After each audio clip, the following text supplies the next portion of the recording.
Good morning sa inyo lahat o good evening. Matthew 13. Sabi rito, ang paghahari ng Diyos ay katulad din ng isang malaking lambat na inihagis sa dagat at nakahuli ng sari-saring isda. Nang mapuno ay hinila ito sa pampang at naupo ang mga tao upang pagbukod-bukurin ang mga isda. Tinipon nila sa mga sisidla ng mabubuti, ngunit itinapon ang mga walang kwenta. Gayon din ang mangyayari sa katapusan ng daigdig. Darating ang mga anghel at ihihiwalay ang mga makasalanan sa mga banal. At ihahagis ang mga makasalanan sa maningas na pugon. Dooy mananangis sila at magngangalit ang kanilang ngipin. Ang paghahari ng Diyos ay katulad ng isang mamalakaya na naghahagis ng lambat. At pag nahuli niya ang mga isda, yung mga maliliit, yung mga hindi maganda, tinatapon. At yung mga mabubuti at magaganda ang kinukuha. Ito ang parable na ginamit ng Panginoong Hesus sa atin, na sabi rito, darating ang mga panahon, sabi niya na gayon din ang mangyayari sa katapusan ng daigdig. Kukunin niya yung mga mabubuti at itatapon yung mga masasama. Saan itatapon? Sa impyerno, sa dagat-dagatang apoy. Ngayon, ang mga tao ngayon ay hindi alintana yung ganitong sitwasyon. Ang tao ngayon ay nahuhulog sa mga bagay na walang kabuluhan. Kung akala ng tao ay siya ay hindi mawawala sa mundong ito, kaya lahat ng gusto niyang gawin ay gagawin niya. Buti o masama, okay lang. Okay lang lahat. Kaya nga rito sa 2 Timothy, at ito'y lagi kong binabasa, pinag-aaralan ang kalalagayan ng tao sa ngayon, na hindi alintana ang mga bagay na pangkalangitan. Kaya sinasabi rito na talagang ang tao ay lipos ang pagiging makulit, pagiging makasarili. Ang ibang iniisip niya, just enjoy our life in this present time. Tomorrow we will die. Parang ganun lang eh. Hindi mo naiisip na isang araw haharap ka sa husgado ng Diyos. Kaya nais kong basahin muli sa inyo ito. Sabi rito, tandaan mo ito, mababatbat ng kahirapan ang mga huling araw. Ang mga tao ay magiging makasarili. You see, itong bagay na ito, maliwanag yan sa buong mundo. Napakarami sa gobyerno, sa pagre-research ko, napakaraming gobyerno sa buong mundo ay mga korap. Mga korap. Maging dito sa Amerika ngayon panahon, matindi ang korupsyon. Matindi yung dayaan sa eleksyon. Iba iniisip ng tao na okay lang. Ganito lang, okay lang. Basta malamangan ko yung iba, okay na. King makasarili ang tao. Tingnan natin sa bansang Pilipinas. Bawat kimbot, walang tigil ang nasa Senado, nasa Kongreso, sinisweldohan ng bayan para maglagay ng mga batas ay kabubuti ng mga tao. Pero ano ang ginagawa? Sila ay gumagawa ng sariling batas na pang sarili lang. Maging sa Supreme Court, sa justices, sa iba't ibang area, ganoon din dito sa Amerika. Parehas. Iniisip yung sarili, makasarili. Nandun ang bribery. Nandun yung pagja-justify sa mga bagay na walang katuturan. May maraming nakukulong na wala namang kasalanan dahil sa mga makasariling pamamaraan. Kaya noon pa man sinabi na ng Panginoon ito, nakita na niya yung kanyang nasabi, ay tinutukoy niya yung mga darating, the future. Yun ang tinutukoy niya. Kaya sinabi niya, nasabi rito na ang dano ito na mababatbat ng kahirapan ang mga huling araw, ang mga tao ay magiging makasarili. Gahaman, you see, gahaman. Alam niyo mga kapatid, terrible ang mga kwento ngayon sa iba't ibang bansa, lalo na sa China. Napakadelikado ng mga ginagawa ng China. Number one, wala silang Diyos. Wala silang Diyos, wala silang pakialam sa tao.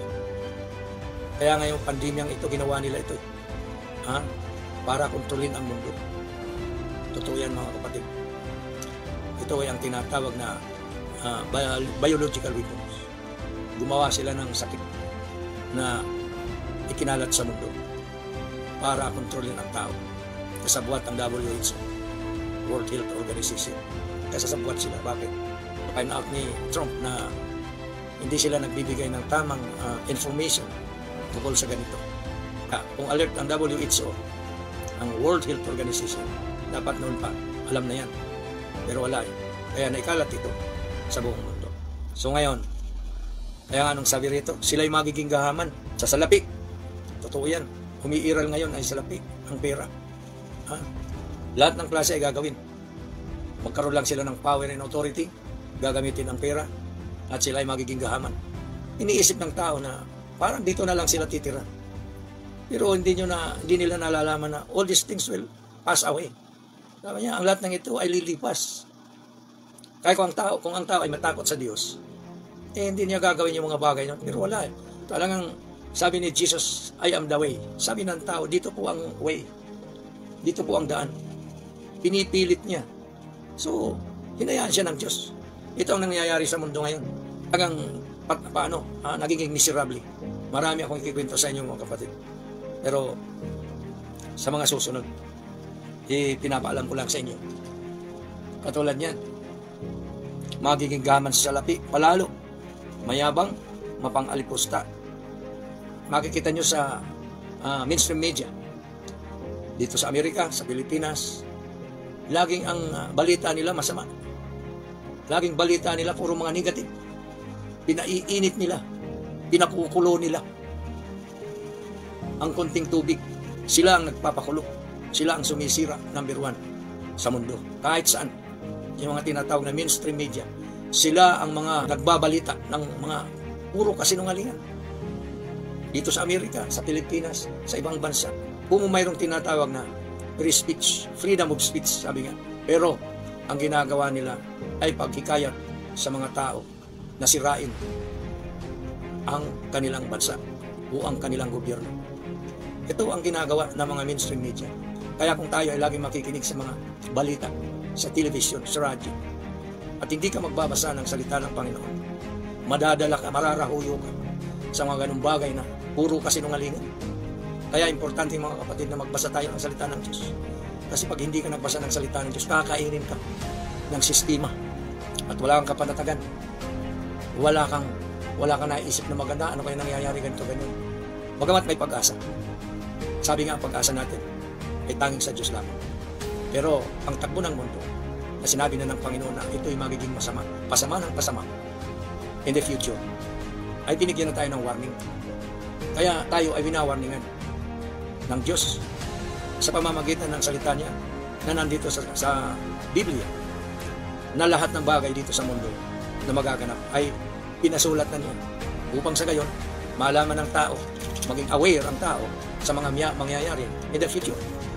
Kaya itong mga nangyayaring mga bagay nito, katulad dito sa Amerika, nakakalungkot talaga. Alam niyo mga kapatid, number 1 namatalo si Trump. Talagang naiyak ako. Dahil totoo naman na siyang panalo. Kaya nga lamang dahil sa pinagtulong-tulungan siyang dayain, talo siya. Kaya tama yung sinasabi ng mga prophet ngayon na talagang siya ang nilagay ng Diyos, pero matindi ang kalaban, ang Diablo. Pinagtulong-tulungan siya. Lahat. Maging ang kanyang vice, si Pence, hindi nakatayo ng diretso. Alalayan siya. Kaya nga naalala ko na para akong panahon ng Panginoon na nando nagturo siya ng lahat ng bagay na mabubuti, nagpagaling ng mga may sakit, bumuhay ng patay. Lahat ginawa niya yung mabuti. At yung mga apostol niya kasama niya sa lahat ng oras. O isa ang nagtakwil sa kanya. At nang sumunod sa kanyang persecution, lahat ay iniwan siya. Parang ganoon ang buhay ni Trump. Kaya nga kung ialin tulad ko, talagang naiyak ako. I know that Trump is a God-fearing person. Meron siyang takot sa Diyos. At every week mayroon silang Bible study, praise and worship sa White House. Dahil talagang siya lang ang very bold na magsalita tungkol sa Word of God. At pinakikita pa niya ang Bible na dala-dala niya. Pero sa kabila noon, talagang matindi ang kaaway. So ano ang isang mensahe doon? Because of the weaknesses of Christians people in this country. Yung kahinaan ng mga Kristiyano sa bansang ito na sila ay nahuhulog sa materialism. Materialismo. Paano nga ba naman? Marami kang bills. Lahat binabayaran mo. Ha? Okay, parang luxury ang pamumuhay mo rito. Pero ang buhay mo naman ay walang katapusan sa trabaho. Day and night, night and day. Sabi nga ng kanta, day and night, night and day. Nando nakababad sa trabaho. Ang iba nagtatrabaho, dalawa ang pinagtatrabaho niya. Pagkatapos sa isa, doon sa isa. Ang iba naman, mayroon pang tatlo. Oh my God. Yung kaibigan kong isa, ay ang trabaho niya tatlo. Ang tulog na lang niya, 3 to 4 hours. Sige no, 16 hours ginagastos niya sa pagtatrabaho. Kaya minsan pumunta man sa church, ay talagang hikab ng hikab. Minsan nakakatulog. Ganon ang lagay dito. Kaya kinain na ng sistema ng tao ay mahulog sa materialismo. Ang iba naman wala nang pakialam. Kaya maski sa pagboto, sabi niya, oh, I don't care. Wala pakialam.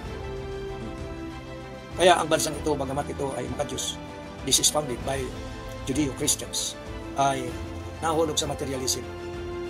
Kinakain ng sistema. Kaya ang tao nahulog sa materialism. Kaya itong sinasabi ng Panginoon, na balang araw ang mga tao ay magiging makasarili. Tingnan mo nga naman, kapitbahay mo, hindi mo kilala, hindi mo makausap. Yan ay isang pananaw na makasarili. Go out and go in. Makita mo kaway, imbitahan mo naman, hindi naman papasok sa iyo. Dahil busy. Hindi mo kilala. Yan ang sistema rito sa Amerika. Kaya minsan naalala ko sa Pilipinas, sa atin, sa Pilipinas, kahit simple lang ang buhay mo. Pero you feel the harmony. You feel the beauty and the greatness of our country. Mapafeel mo yun. Parang malaya kang maigi. At kung maganda ang ano mo, kilala ka ng buong barangay o ng buong bayan. O kaya kayo magkakalapit magkakakilala, magkakaibigan. Pero iba dito, wala. Yung moral value ng tao rito ay bumagsak, bumaba. Kaya minsan, oo nga, dito makukuha mo lahat. Pero when it comes to value of life, yung alaga ng buhay, parang wala eh. Go intro ka lang eh, ganun lang eh. Okay, you gain money. Pero, sabi nga ng Panginoon, what shall a man give the whole world if he loses his own soul? Ano kung makamtan mo ang lahat ng kayamanan sa mundo ito kung mapapahamak naman yung kaluluwa? Kaya alam niyo mga kapatid, mas maganda pa sa ating bansa kung hindi lamang makasarili, gahaman sa salapi, kurap ang nasa gobyerno, mayroon silang takot sa Diyos, ang ating bansa, the greatest country in the world. We have a lot of resources, lahat nandyan. Kung kayo nakakaikot sa buong Pilipinas, you will see the beauty of our country, the greatness of the people. Maganda. Kaya lamang nagiging salaula ito dahil sa mga namumuno na walang kwenta, walang inisip, mga ganid. Sabi nga, ganid sa salapi, ganid sa kapangyarihan, walang pakialam sa mga mahihirap. Salamat sa Diyos, mayroon tayong isang Pangulo ngayon na talagang isinusulong ang buhay niya. Binibigay ang kanyang buhay alang-alang sa mga kababayan natin, sa mga Pilipino. Lahat ginagawa niya. Sukdo lang sabi niya, ang buhay ko ibibigay ko sa inyo. Makita ko lamang ng kalalagayan ng ating bansa ay mabuti. Kaya purihin ang Diyos kasi tayo ay binigyan isang Pangulo na may matibay, matatag na paninindigan. Although, hindi siya akma sa kabaitan, pero tama lang yun. Kaya mapalad ang bansa na binibigyan isang leader na mayroong pagkakilala sa salita ng Diyos at may pagkakilala sa katwiran. Alam ko nakakilala ang ating Pangulo kasi ang asawa niya Christian. Kaya ganun. Ngayon, ito nga ang sinasabi ng Panginoon na ang mga tao sa darating panahon ay magiging suwail sa magulang, walang utang na loob at lapas tangan sa Diyos. Tingnan niyo mga kapatid. Ngayon, nabubulgar na lahat sa ating bansa. Maraming pari, obispo, kasabwat ng NPA. UCCP, Methodist, Baptist, mga kasabwat ng NPA. Ang mga nasa simbahan at number 1 ang Katoliko. Infiltrated sila. Ayun, sinasabi ng mga kadre, ng mga leader ng NPA, komunista. Ito ang ginagawa nila noon. Yung mga nagbalik loob ng mga leader ng mga komunistang ito, sinasabi nila. Talagang wala kasing Diyos eh. Ngayon, mayroong mga tinatawag kasing liberation theology. Yan, liberation theology. Akala mo ang dating ang ganda. Sinasakyan nila ang salita ng Diyos. Pero ang objectives nito iba yan. Sabotage the word of God by their own principles and knowledge. Kaya nga, kung hindi ka talaga well-versed o hindi ka naman hindi ka nagre-research sa buhay mo, paano mo ngayon ma-identify ang mga klase ng mga tao ito? Ito yung mga obispo na yan, sumulat laban sa gobyerno sa atin. Makikita mo na infiltrated sila ang kanilang kaisipan. Usually, hindi naman talaga sila founded ng words of God. Kaya nga makita nyo, ako Katoliko ako. Diyan ako lumaki. Diyan ako tumanda. Pero time comes na nakapagbasa ko ng Bible. So nakita ko yung deficiency. Kasi wala naman nga nagturo eh. Ano magagawa mo eh? Wala naman nagturo. Wala ka namang nababasa. Oh, maniniwala ka lang. Parang katulad din sa mga mainstream media ngayon na wala ka namang nare-research na iba. Eh, nakikinig ka lang sa TV, sa radyo. Makikita mo na. Dala ka ng kanilang sinasabi na akala mo totoo. It is also like this. Religion. Na ganito rin ang sitwasyon. Na hindi ka nagbabasa ng Biblia, so kaya-kaya kang dalhin ng mga kung ano-anong grupo dyan na akala mo totoo. Pero pag nakapagbasa ka ng Bible, makikita mo, sabi nga ng Panginoon, you shall know the truth, and the truth shall set you free. Kaya mga kapatid, ito ang advice ko sa inyo, sa lahat ng nakikinig nito. Magbasa kayo ng Bible. This is the ultimate knowledge of man when you read the Bible. And God will give you wisdom. Bibigyan ka ng karunungan ng Panginoon to analyze the lies and the truth. Ito sinasabi na. Ulitin ko lagi ito. Inuulit ko lagi ito parang masiksik sa isip nyo. Na ito ang takbo ng panahon natin. Mag-isip na tayo. Sabi nga doon, kapag may kasabihan doon, sinabi ng Panginoon, kapag ang isang kahoy nagdadahon na, ibig sabihin, darating na ang tagsibol. Example yan. Katulad dito sa Amerika, wala nang dahon kasi winter. Pero pagka nagdadahon yan, ibig sabihin, parating na ang summer. Kaya sabi ng Panginoon, maging mapag-obserba kayo. Ha? May kasabihan, stop, look, and listen. Stop, observe the flow of the world. Kaya ito ang kailangan natin. Tayo ay maging wise na tayo. Saan ka mang naaanib? It's up to you. Kasi nga sabi ko nga sa inyo, ang salvation ay personal to eh. Hindi naman ito by any kinds of groups. Hindi ka doon, individual ang judgment ng Panginoon. Hindi ka tulad ng sinasabi, sumali ka sa amin kasi maliligtas ka. Hindi po totoo yun. Laking kalukuhan yan. Kaya sumanib ka dyan, wala namang repentance, wala namang pagbabago sa buhay mo. How can you be saved? Paano ka maliligtas? Ang kaligtasan natin sinasabi natin ngayon, it is not in this present time. It is not in the flesh, but it is in the spirit. Time will come na mamamatay tayo. Pero ang espiritu at kaluluwa natin ay harap sa Diyos. Ang espiritu ay babalik sa Diyos. Ang kaluluwa natin, who we are, ang siyang magpipresent doon. At doon i-justify ng Diyos kung ano mga ginawa mo. Habang tayo ay nasa ganito pang sitwasyon, pag-isipan natin ang buhay natin. Alam mo, napakalungkot na nasabi ko sa inyo na karamihan ng mga kabarkada ko, mga kaibigan, mga namatay na. Pero ilan lang sa kanila ang nakakilala sa Panginoon. At karamihan namatay sa mga bisyo, sa mga kinagalawan nilang walang kakwenta-kwentang buhay. Kaya kailangan natin yung buhay na maayos. Kasi this is not the final eh. Totoo yan. Itong revelation ng Panginoon, itong sinasabi niya dito sa Bible, ito ay ipinapahayag niya ang kanyang love, ang kanyang pagmamahal sa atin. Dahil sabi nga niya, ako'y mauna sa inyo. Ipaghahanda ko kayo na inyong matitirhan. At kung ito'y matapos ko na muli akong babalik upang kunin ko kayo. Upang kung saan man ako naroon, duroon din kayo. You see, gaano ang Diyos nagmamahal sa atin. Pero sinasabi rin dito na tayo ay makatutulad sa isang amalakaya. Na pinipili ang mga mabubuting isda at itinatapon ang mga walang kwenta. Sa bandang huli, sabi ng Panginoon, ang tao na hindi naging maayos sa Kanya at hindi sumunod sa Kanyang mga panukala, sa Kanyang kalooban, ay itatapon sa naglalagablab na apoy. Nakaraan sinabi ko, yung parable ng Panginoon Jesus, yung bagang, sabi niya, Panginoon, alam namin na yung itinanim mo ay mabubuti, pero bakit may mga tumubong damo?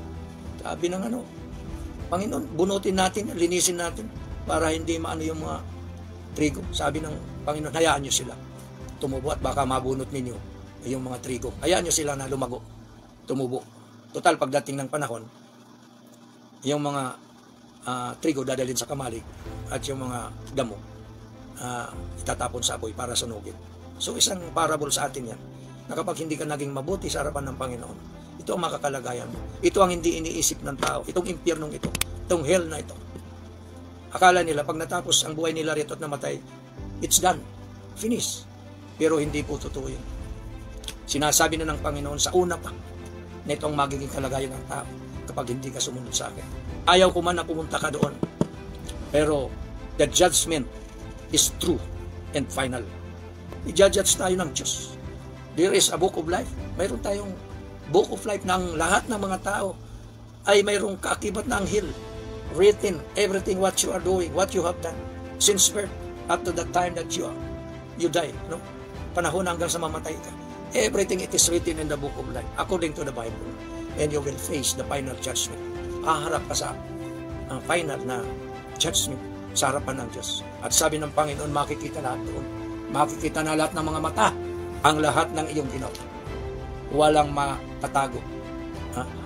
Sabi nga, ginawa man ito sa dilim o sa araw, walang matatago.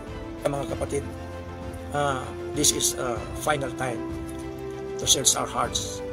Tingnan natin puso ang ating buhay na paano ba talaga tayo magpuri, sumamba sa Diyos at isurrender natin ang ating buhay sa Kanya. We are now in the final age of time. Nasa mga huling araw na tayo. Lahat ay nangyayari na. Kung kayo very observer sa takbo ng panahon, talaga namang sasabihin nyo, this is the time, the fulfillment of revelation of God. Ito na. Hinayag ng Diyos lahat to, upang ang tao walang masabi. Panginoon, hindi ko alam yun eh.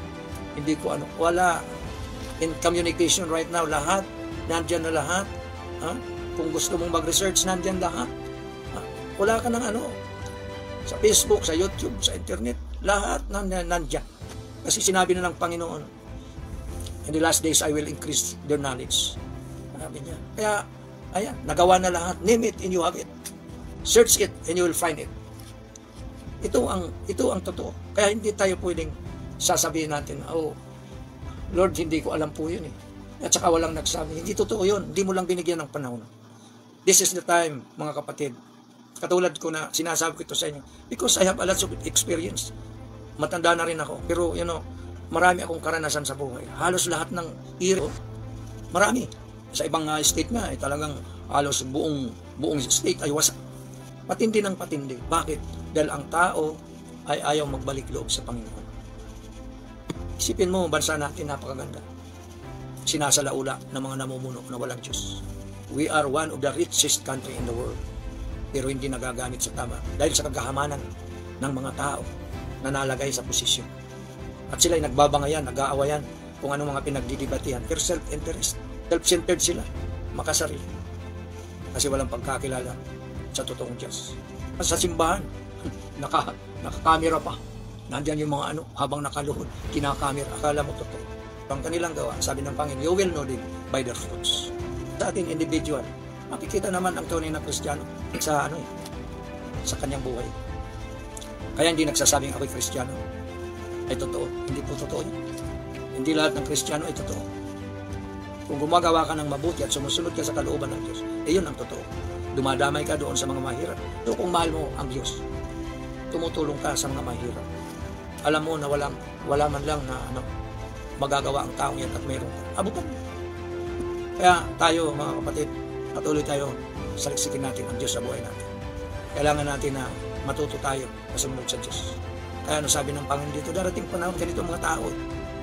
Pero may pangako siya, huwag kayong mangamba. Dahil hindi ko kayo pababayaan. Hindi kayo iwanan.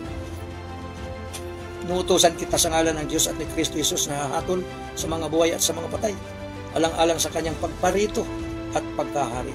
Ipangaral mo ang mabuting balita o ang salita ng Diyos. Napapanahon man o hindi, ikayatin mo sila, pagsabihan at patatagin ang loob ng mga tao sa pamamagitan ng matyagang pagtuturo, sapagkat darating panahon hindi na nila pakikinggan ang wastong aral, salip susundin nila ang kanilang hilig. Mangangalap sila ng mga gurong walang ituturo kundi ang mga bagay lamang na gusto nilang marinig. See? Yan ang mga tao ngayon. Kaya, puri ng Diyos sa araw na ito, mga kapatid. Totoo yan. Maraming mga tao na ayaw tumanggap sa salita ng Diyos. And by the way, ang China, ang mga Kristiyano doon, sinira na nila yung mga karamihan na church. Yung mga pastor kinukulong. Maraming pinahirapan yung mga Muslim. Sabi nga ni Pompeo, genocide. Pinagpapapatay nila yung Muslim. See? Ngayon, yung mga Buddhist naman, inaalis nila lahat ng klase ng religion doon. Dahil wala raw Diyos. Ang Diyos sila. Ngayon, halos ang buong mundo na-infiltrate na ng China dito sa Amerika. Kaya ganito ng sitwasyon ng ating ng gobyerno dito, infiltrated lahat, pati communication. Pati nga si Trump na inold doon lahat ng kanyang communication. So mga kapatid, malapit na tayo sa ending. Kaya ito ay bilang isang nakakatanda, kung ako may matanda sa inyo, makinig kayo. Panahon na para tayo ay mag-isip-isip at magbalik loob sa Panginoon. Kailangan natin surrender your life. Simple lang mga kapatid. By your own, your personal understanding. Sabihin mo sa Panginoon na isinusurrender mo ang buhay. Ganun lang kasi. Naramdaman mo yan. By the way mga kapatid, ang impyerno hindi yan nakadesign sa atin. Yan ay nakadesign yan doon sa mga espiritu, sa mga anghel na nagkudita sa Diyos sa langit kasama ni Satanas, si Lucifer. Lucifer is the greatest worshiper. Siya ang ng Panginoon doon, leader. Pero gusto niyang pantayan ng Diyos, kaya nagalit ng Diyos. Inalis siya. Kaya yung mga anghel na yun, si Lucifer, ang impyerno nakalaan sa kanila, hindi sa atin. Kaya nga lamang, tayo ay nararahuyo sa gawa ng diablo kung kaya tayo ay masasama doon sa impyerno. Mga taong hindi kumikilala sa kabutihan ng Diyos, sa kanyang pagmamahal, sa kanyang mga panukala, sa kanyang revelation, at nagsasarili siya ng daan, iyon ang mapupunta doon sa kapamakan na sana ay sa mga anghel, kay Satanas lang. Isipan natin yan. Lagi kong ulitin sa inyo mga kapatid ko, ang relihiyon saan ka man nakaanib, hindi yan ang magiging kaligtasan. Ang kaligtasan mo ay personal mong pakikipag-ugnayan sa Diyos. Tandaan po natin yan. Basahin mo maigi ang Biblia para makita mo ang katuwiran, ang katotohanan. Kasi pag hindi ka nagbasa at puro kwento lang ang inabot mo, karamihan sa nagkikwento ay pag hindi kulang, sobra. Ang iba naman nagkikwento kasi may interest o personal sa kanyang pansarili. Kaya para maging wise tayo, basahin natin ang salita ng Panginoon. Dahil maraming nagtuturo, akala mo totoo. Sinabi ng ng Panginoon, maraming mga deception. They will deceive you. Sabi diyan maraming magagaling magsalita. Akala mo kaya nga yung mga budol-budol, nabubudol yung mga tao diyan. Kasi ang gagaling nila mag-manipulate ng kanilang mga words, ng kanilang pananalita, ang galing at mararahuyo ka. Ganon din sa mga taong nagsasalita ng Panginoon. Maraming nagtuturo na hindi genuine ang kanilang itinuturo mula sa salita ng Diyos. Kaya kailangan nating magpasa. Kailangan nating matuto sa salita ng Diyos. Tama na may mga tagapagturo. Mapupulot natin yung maganda, mabuti. Pero kailangan pa nating mag-research para makita natin ang kanilang tinuturo ay totoo pa rin. Ayan mga kapatid. Kaya salamat po sa umagang ito. Pagpalain kayo ng Diyos. Pagpalain tayo lahat. Ingatan kayo ng Panginoon. At patuloy na bigyan kayo ng karunungan at kaalaman mula sa salita ng Diyos. God bless.